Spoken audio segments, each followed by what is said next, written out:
Jim, regarde!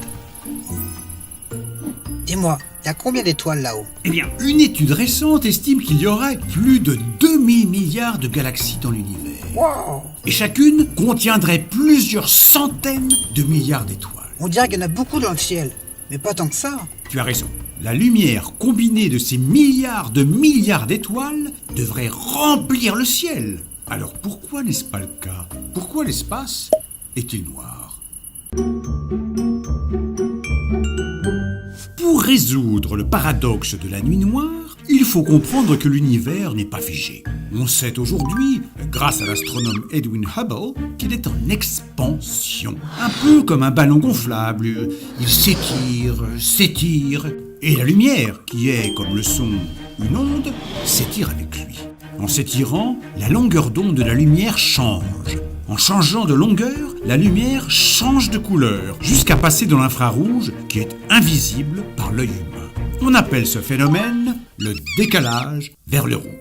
Alors comment on fait pour savoir qu'elles sont là, ces étoiles, si elles sont invisibles? Avec un appareil infrarouge. Mais notre atmosphère terrestre filtre une grande partie de cette lumière infrarouge. C'est pourquoi on envoie des télescopes dans l'espace, comme le télescope Hubble. En réalité, il y a une quantité de choses dans l'espace. C'est juste qu'on ne les voit pas à l'œil nu. Il y a encore mieux, car la vitesse de la lumière joue aussi un rôle important. D'ailleurs, à votre avis, est-elle de 300 000 mètres par seconde, 300 000 km/h ou 300 000 km par seconde?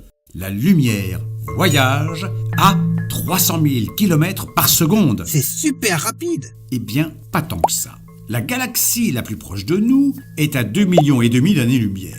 Ce qui signifie que, lorsqu'une étoile se forme en dehors de la Voie lactée, notre galaxie, il faut au minimum 2,5 millions d'années pour que sa lumière nous parvienne. Il y a donc une quantité d'étoiles qui existent dans l'univers, mais que nous ne voyons pas encore. Donc si je comprends bien, le temps que leur lumière nous parvienne, on voit les étoiles telles qu'elles étaient il y a plusieurs millions d'années.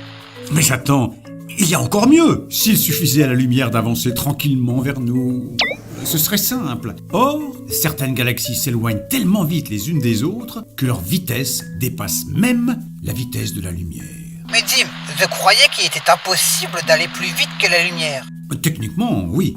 Mais si une galaxie s'éloigne à, mettons, 200 000 km par seconde, et qu'une autre s'éloigne d'elle à la même vitesse, leur vitesse d'éloignement est plus rapide que celle de la lumière. La conséquence est que la lumière de ces étoiles très éloignées ne pourra plus jamais nous atteindre.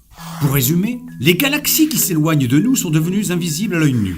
La lumière des jeunes étoiles ne nous parvient pas encore, tandis que d'autres ne nous seront jamais visibles. Voilà pourquoi la nuit est noire. Enfin, la nuit noire, de nos jours, c'est un peu plus compliqué. Alors ça, c'est une toute autre histoire.